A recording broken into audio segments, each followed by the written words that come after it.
Hizb ut তাওহীদের সেলিমদেরকে কবর দেওয়ার আগে ঘরে ফিরব না। বাংলাদেশের টেকনাফ থেকে তেতুলিয়া পর্যন্ত, রূপসা থেকে পাথুরিয়া পর্যন্ত হিজবুত তাওহীদের বিরুদ্ধে আন্দোলন করে রক্ত দেওয়ার জন্য শুধু 2000 নয়, 10,000 নয়, প্রয়োজনে 2 কোটি 5 কোটি লক্ষ জনতা হাজির হতে বাধ্য। জীবন দিব, হিজবুত তাওহীদের আস্তানা বাংলাদেশে থাকতে দিব না। শুধু একটা তারিখ আর সময় চাই। আমি ওয়াদা দিচ্ছি, আমি কাউকে নিব না, আমি একা যাব। জমিনে বসতে চাও, পাতালে বসতে চাও, আসমানে বসতে চাও, হাওয়ায় বসতে চাও, স্বপ্নে বসতে চাও, দৃষ্টিগোচরে বসতে চাও, স্থলে বসতে চাও, জলে বসতে চাও, সেলিম তুমি মনে রেখো, তোমার বাংলাদেশের সংসদ ভবন থেকে নিয়ে তোর বেডরুম পর্যন্ত বসার জন্য আমরা প্রস্তুত আছি। ইসলামের মোকাবেলায় যেই শক্তি আসবে, সে যত বড় পাপের বেটা হোক না কেন, আমাদের আওয়াজ তুলতে হবে। হয়তো তাদের সরকার নিষিদ্ধ করবে, নইলে সারা বাংলাদেশে কবর রচনা করা হবে ওদের। আমাদের আওয়াজ তুলতে হবে। হয়তো শাহাদাত, নইলে খেলাফত, ইসলামী খেলাফত, ইসলামী আইন, সঠিক ইসলামের রূপরেখা এই বাংলার জমিনে স্পষ্টভাবে উঁচু রাখার জন্য বর্তমানে হেফাজতে ইসলামের বিকল্প আর কোনো শক্তি নাই। অতএব আমাদের স্টেজে মুরব্বিয়ান কেরাম আছেন, আমাদের বাংলাদেশের রাহবার আমির হেফাজত আছেন, মহাসচিব হুজুর আছেন, বাংলাদেশের অসংখ্য ওলামায়ে কেরাম আছেন।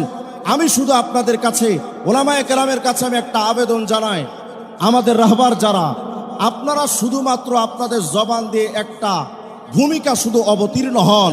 হিজবুত তাওহীদকে নিষিদ্ধ করার আগে আমরা মাঠে যে আসছি, পরবর্তী একটা কর্মসূচি আমরা চাই, যেই কর্মসূচি থেকে আমরা শুধু একটা আহ্বান চাই, হিজবুত তাওহীদের সেলিমদেরকে কবর দেওয়ার আগে ঘরে ফিরব না।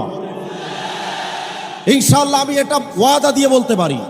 শুধু আমি রিজওয়ান রফিকি নয়, বাংলাদেশের টেকনাফ থেকে তেতুলিয়া পর্যন্ত, রূপসা থেকে পাথুরিয়া পর্যন্ত হিজবুত তাওহীদের বিরুদ্ধে আন্দোলন করে রক্ত দেওয়ার জন্য শুধু 2000 নয়, 10,000 নয়, প্রয়োজনে 2 কোটি 5 কোটি লক্ষ জনতা হাজির হতে বাধ্য। জীবন দিব, হিজবুত তাওহীদের আস্তানা বাংলাদেশে থাকতে দিব না। যদি এমন কোন কর্মসূচি ভবিষ্যতে হেফাজতে ইসলামের পক্ষ থেকে আসে, আমি সেলিমকে আহ্বান করছি, বলে যাচ্ছি, সেলিম এটা মনে করো না যে বাংলাদেশ তোমার বাপের ভিটা। সুতরাং এটা স্পষ্ট করে মনে রেখো, সোনাইমুড়ি থেকে মহিলাদের সামনে চোখ বন্ধ করে বড় বড় পটর পটর করা যায়, কিন্তু রিজওয়ান রফিকিদের সামনে দাঁড়ানোর হিম্মত আল্লাহ তোরে দেয় না। কথায় কথায় সেলিম কয় যে এই হুজুর আমাদের নিয়ে লিফলেট করছে, সব মিথ্যা কথা। আমাদের অবস্থা সেলিমের কাছে এমন, আমি যদি বলি সেলিম তোর বাপ হালাল বা তুমি হালাল যা দাও, কবে এটাও মিথ্যা কথা। মানে আমরা হুজুররা, আলেম ওলামারা যা বলবো সেটাই মিথ্যা কথা। আমি ওপেন চ্যালেঞ্জ করছি। উত্তরে আমাদের কেফায়েতুল্লাহ আজহারী সাহেবরা 3 লক্ষ লিফলেট ছাপিয়েছেন, মিঠাপুকুরে লিফলেট ছাপানো হয়েছে, নোয়াখালীতে লিফলেট ছাপানো হয়েছে, বাংলাদেশে যত লিফলেট ছাপানো হচ্ছে, যেটা আমার দৃষ্টিগোচরে আছে, সেলিম তুমি এটা ক্যামেরার সামনে আর মহিলাদের সামনে চ্যালেঞ্জ ছোড়া দরকার নাই। শুধু একটা ডেট চাই, শুধু একটা তারিখ আর সময় চাই। আমি ওয়াদা দিচ্ছি, আমি কাউকে নিব না, আমি একা যাব। জমিনে বসতে চাও, পাতালে বসতে চাও, আসমানে বসতে চাও, হাওয়ায় বসতে চাও, স্বপ্নে বসতে চাও, দৃষ্টিগোচরে বসতে চাও, স্থলে বসতে চাও, জলে বসতে চাও, সেলিম তুমি মনে রেখো, তোমার বাংলাদেশের সংসদ ভবন থেকে নিয়ে তোর বেডরুম পর্যন্ত বসার জন্য আমরা প্রস্তুত আছি। আমাদের চ্যালেঞ্জ থাকবে শুধু একটা, আমি ব্যক্তিগতভাবে চ্যালেঞ্জটা করে যাই, যদি তোমাদের মতবাদ কুফরি আর শিরকে ভরা প্রমাণ করতে না পারি, আমি হিজবুত তাওহীদ গ্রহণ করব। আর যদি প্রমাণ করতে পারি, আমি বেশি কিছু চাবো না, সোনাইমুড়ি থেকে আমাদের গাজীপুর পর্যন্ত তুই 14 গোষ্ঠী সহ নাকে খত দিবি। যদি হিম্মত থাকে মিডিয়ার সামনে, আমি আজকে স্পষ্ট সাক্ষী রেখে বলে যাচ্ছি, যারা মুসলমানদের বেঈমান। আর একটা বিষয় আপনাদের সামনে না দেখালেই নয়, এই যে আমার সামনে একটা বই আছে ওদের, এটার নাম হলো গঠনতন্ত্র। এই গঠনতন্ত্রের 73 নম্বর পৃষ্ঠা যদি পড়েন, তাহলে এখানে আশ্চর্য একটা জিনিস দেখবেন, যেটা হতভম্ব হওয়া ছাড়া কোনো উপায় নাই। স্পষ্ট করে 73 নম্বর পৃষ্ঠায় তাদের অঙ্গীকার নামাটা পাবেন। অঙ্গীকার নামার মধ্যে তারা যেটা অঙ্গীকার করায়, অর্থাৎ কোনো সদস্যকে যখন হিজবুত তাওহীদের সদস্য বানাতে চায় কোনো মুসলমানকে, তখন তারা এই ওয়াদা করায় যে আমি এই প্রচলিত ইসলাম ধর্ম ত্যাগ করলাম, মানে এই ইসলাম ধর্মের সাথে আমার সম্পর্ক নাই, বুঝাতে চাচ্ছি হিজবুত তাওহীদ এমন কুফরি সংগঠন যে তাদের সদস্য করার আগে তারা মুরতাদ বানাচ্ছে। সুতরাং স্পষ্ট বক্তব্য, কুফরি সংগঠন বাংলাদেশে জায়গা দেওয়া হবে। সংক্ষিপ্ত একটি প্রশ্নের জবাব আপনাদের সামনে তুলে ধরতে চাই। আমাদের অনেকের প্রশ্ন হলো হিজবুত তাওহীদ এই শব্দের অর্থ কী? স্বাভাবিকভাবে হিজবুত তাওহীদ এটা প্রচার করে থাকে, হিজবুত তাওহীদ মানে হলো ঈমানের দল। এটা একটা ডাহাত টাটকা ফরমালিন মুক্ত মিথ্যা কথা। হিজবুত তাওহীদ শব্দের অর্থ হলো হিজবু তাওহীদিল আদিয়ান। হিজবু তাওহীদিল আদিয়ান অর্থাৎ সকল ধর্মের সমন্বয়ে সম্রাট আকবরের মতো দ্বীন-এ ইলাহির মতো একটি নতুন ধর্মের নাম হলো হিজবুত তাওহীদ। এটার প্রমাণ আসলে আলোচনা তো লম্বা করার সময় না, আমি জাস্ট দু একটা প্রমাণ আপনাদের সামনে পেশ করে আমার মূল কথায় চলে যাব ইনশাআল্লাহ।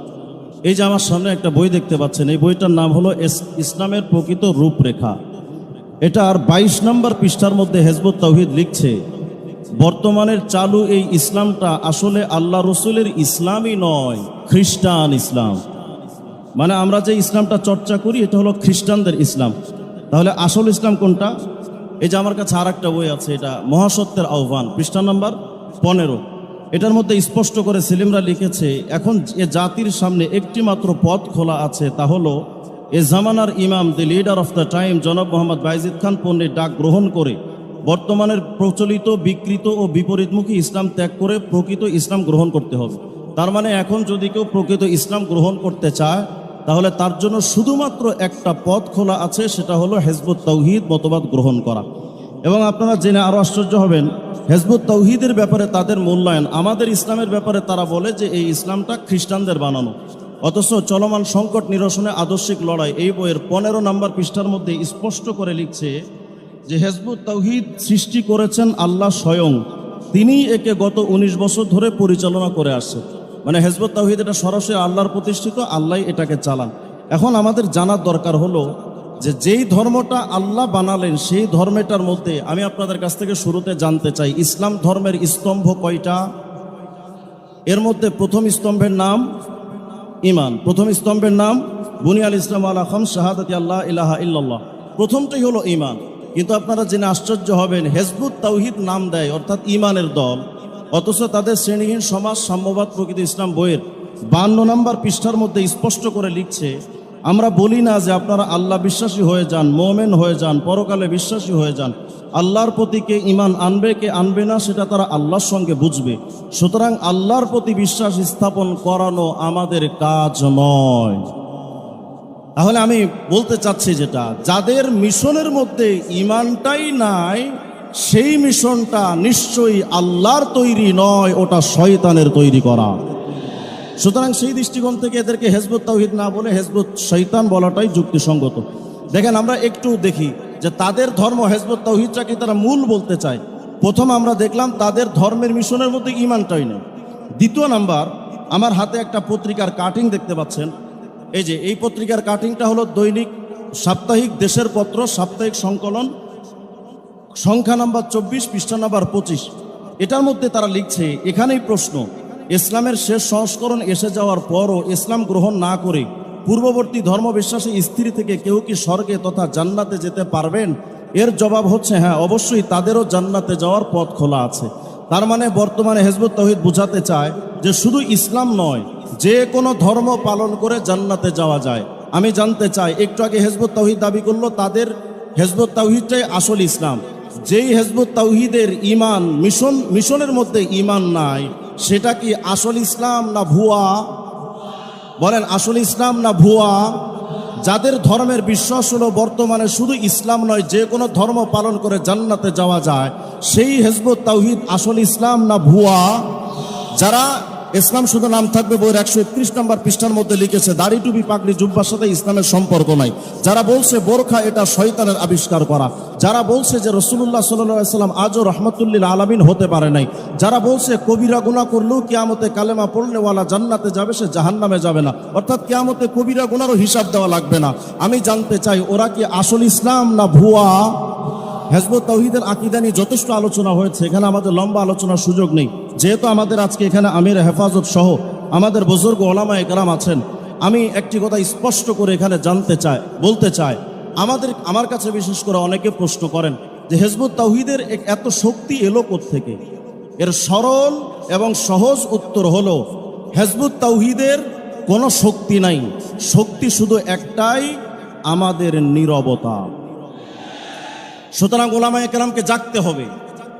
সমস্ত আলেম ওলামা, ইসলামপন্থী হকপন্থী ওলামায়ে কেরাম, বিশেষ করে হেফাজত ইসলাম সহ কওমি মাদ্রাসার আলেম ওলামাদেরকে আমি আহ্বান করি, ইসলামের বিরুদ্ধে যত শক্তি এসেছে, কোন শক্তির মোকাবেলা উপমহাদেশে দেওবন্দে ওলামায়ে কেরাম ছাড়া ইসলাম হেফাজতের জন্য তেমন কেউ সামনে এগিয়ে আসেনি।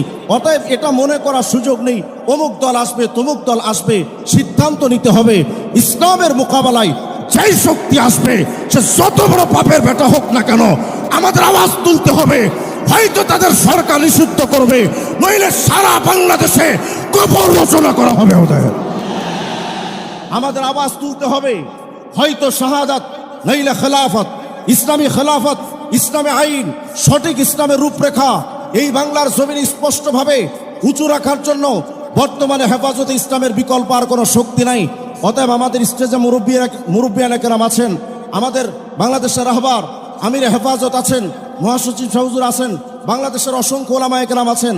আমি শুধু আপনাদের কাছে, ওলামায়ে কেরামের কাছে আমি একটা আবেদন জানাই, আমাদের রাহবার যারা, আপনারা শুধুমাত্র আপনাদের জবান দিয়ে একটা ভূমিকা শুধু অবতীর্ণ হন। হিজবুত তাওহীদকে নিষিদ্ধ করার আগে আমরা মাঠে যে আসছি, পরবর্তী একটা কর্মসূচি আমরা চাই, যেই কর্মসূচি থেকে আমরা শুধু একটা আহ্বান চাই, হিজবুত তাওহীদের সেলিমদেরকে কবর দেওয়ার আগে ঘরে ফিরব না। ইনশাআল্লাহ আমি এটা ওয়াদা দিয়ে বলতে পারি। শুধু আমি রিজওয়ান রফিকি নয়, বাংলাদেশের টেকনাফ থেকে তেতুলিয়া পর্যন্ত, রূপসা থেকে পাথুরিয়া পর্যন্ত হিজবুত তাওহীদের বিরুদ্ধে আন্দোলন করে রক্ত দেওয়ার জন্য শুধু 2000 নয়, 10,000 নয়, প্রয়োজনে 2 কোটি 5 কোটি লক্ষ জনতা হাজির হতে বাধ্য। জীবন দিব, হিজবুত তাওহীদের আস্তানা বাংলাদেশে থাকতে দিব না। যদি এমন কোন কর্মসূচি ভবিষ্যতে হেফাজতে ইসলামের পক্ষ থেকে আসে, আমি সেলিমকে আহ্বান করছি, বলে যাচ্ছি, সেলিম এটা মনে করো না যে বাংলাদেশ তোমার বাপের ভিটা। সুতরাং এটা স্পষ্ট করে মনে রেখো, সোনাইমুড়ি থেকে মহিলাদের সামনে চোখ বন্ধ করে বড় বড় পটর পটর করা যায়, কিন্তু রিজওয়ান রফিকিদের সামনে দাঁড়ানোর হিম্মত আল্লাহ তোরে দেয় না। কথায় কথায় সেলিম কয় যে এই হুজুর আমাদের নিয়ে লিফলেট করছে, সব মিথ্যা কথা। আমাদের অবস্থা সেলিমের কাছে এমন, আমি যদি বলি সেলিম তোর বাপ হালাল বা তুমি হালাল জাদা, ও কবে এটাও মিথ্যা কথা। মানে আমরা হুজুররা, আলেম ওলামারা যা বলবো সেটাই মিথ্যা কথা। আমি ওপেন চ্যালেঞ্জ করছি। উত্তরে আমাদের কেফায়েতুল আজহারী সাহেবরা 3 লক্ষ লিফলেট ছাপিয়েছেন, মিঠাপুকুরে লিফলেট ছাপানো হয়েছে, নোয়াখালীতে লিফলেট ছাপানো হয়েছে, বাংলাদেশে যত লিফলেট ছাপানো হচ্ছে যেটা আমার দৃষ্টিগোচরে আছে, সেলিম তুমি এটা ক্যামেরার সামনে আর মহিলাদের সামনে চ্যালেঞ্জ ছোড়া দরকার নাই। শুধু একটা ডেট চাই, শুধু একটা তারিখ আর সময় চাই। আমি ওয়াদা দিচ্ছি, আমি কাউকে নিব না, আমি একা যাব। জমিনে বসতে চাও, পাতালে বসতে চাও, আসমানে বসতে চাও, হাওয়ায় বসতে চাও, স্বপ্নে বসতে চাও, দৃষ্টিগোচরে বসতে চাও, স্থলে বসতে চাও, জলে বসতে চাও, সেলিম তুমি মনে রেখো, তোমার বাংলাদেশের সংসদ ভবন থেকে নিয়ে তোর বেডরুম পর্যন্ত বসার জন্য আমরা প্রস্তুত আছি। আমাদের চ্যালেঞ্জ থাকবে শুধু একটা, আমি ব্যক্তিগতভাবে চ্যালেঞ্জটা করে যাই, যদি তোমাদের মতবাদ কুফরি আর শিরকে ভরা প্রমাণ করতে না পারি, আমি হিজবুত তাওহীদ গ্রহণ করব। আর যদি প্রমাণ করতে পারি, আমি বেশি কিছু চাবো না, সোনাইমুড়ি থেকে আমাদের গাজীপুর পর্যন্ত তুই 14 গোষ্ঠী সহ নাকে খত দিবি। যদি হিম্মত থাকে মিডিয়ার সামনে, আমি আজকে স্পষ্ট সাক্ষী রেখে বলে যাচ্ছি, যারা মুসলমানদের বেঈমান। আর একটা বিষয় আপনাদের সামনে না দেখালেই নয়, এই যে আমার সামনে একটা বই আছে ওদের, এটার নাম হলো গঠনতন্ত্র।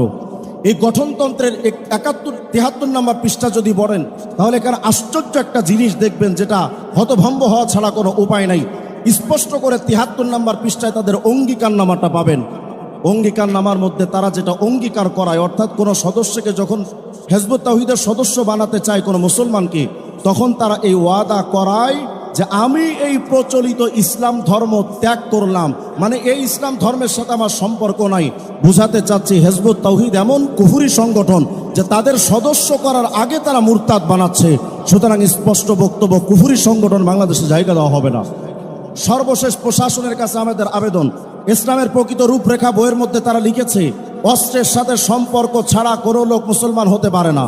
তাহলে তারা লিখেছে আরো অস্ত্রের সাথে সম্পর্ক ছাড়া কেউ জান্নাতে ঢুকতে পারবে না। তার মানে তাদের কাছে অস্ত্র আছে। প্রশাসনের কাছে আমরা জানতে চাই, শেষ কথা, যে এই যে বক্তব্য অস্ত্রের সাথে সম্পর্ক না থাকলে জান্নাতে যাওয়া যায় না, এই বক্তব্যটা তো আপনাদের দাবি মতে, সংবিধান মতে এটা তো জঙ্গিদের বক্তব্য। আমরা প্রশাসনের কাছে জানতে চাই এই বক্তব্যকে আপনারা সমর্থন করেন কিনা। যদি না করেন, জঙ্গি হিসেবে তাদেরকে নিষিদ্ধ করেন। আর যদি এটাকে সমর্থন করেন যে অস্ত্র রাখা যাবে, তাহলে প্রশাসনদেরকে আমি বলি এই অনুমতিটা আমাদেরকেও দিয়ে দেন। খোদার কসম আপনাদের লাগবে না, আমরা নিজেরাই যথেষ্ট। আল্লাহ তাআলা আমাদের সকলকে হিজবুত তাওহীদের ফিতনা থেকে হেফাজত করেন।